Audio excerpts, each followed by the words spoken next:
नमस्कार विद्यार्थी मित्रों, CHCL इंडिया स्कूल रखियाल के इस YouTube चैनल में आपका हार्दिक स्वागत है। आज हम पढ़ेंगे वाणिज्य व्यवस्था और संचालन कक्षा 12, जिसमें देखेंगे चैप्टर नंबर 5 कर्मचारी व्यवस्था।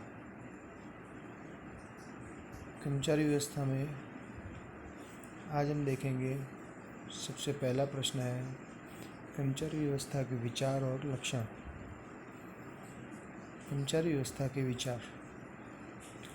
सामान्य अर्थ में कर्मचारी व्यवस्था अर्थात इकाई के लिए आवश्यक कर्मचारी प्राप्त करने, विकसित करने और सुरक्षित रखने के साथ संबंधित है।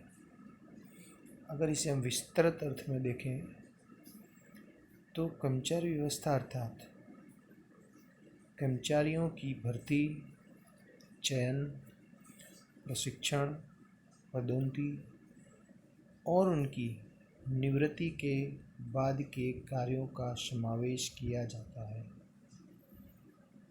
अब हम देखेंगे कर्मचारी व्यवस्था के लक्षण।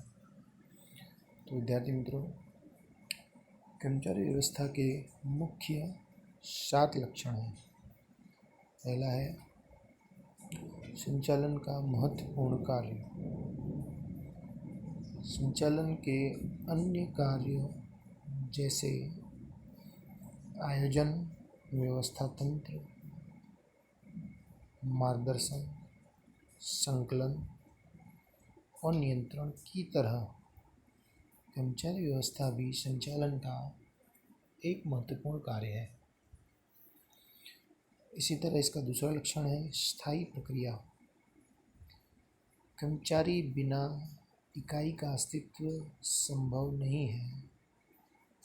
इकाई की प्रवृत्तियां जब तक गतिशील रहेंगी तब तक कर्मचारी रहेंगे और कर्मचारी व्यवस्था का अस्तित्व भी रहेगा। इसी तरह थर्ड पॉइंट है मानव संबंधों के साथ संबंध।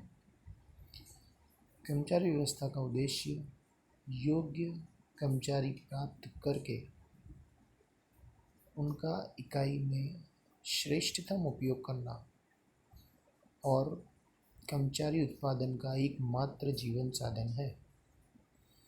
उसमें भावना और स्वाभिमान है। उसके साथ मानवतापूर्ण व्यवहार भी अपेक्षित है, क्योंकि वह मानव के साथ संबंध होता है।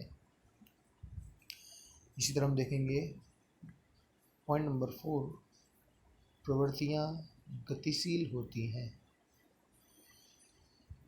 योग्य कर्मचारी व्यवस्था के कारण इकाई का प्रत्येक प्रवृत्ति गतिशील होती है। पॉइंट नंबर 5, अन्य कार्यों के साथ संबंध।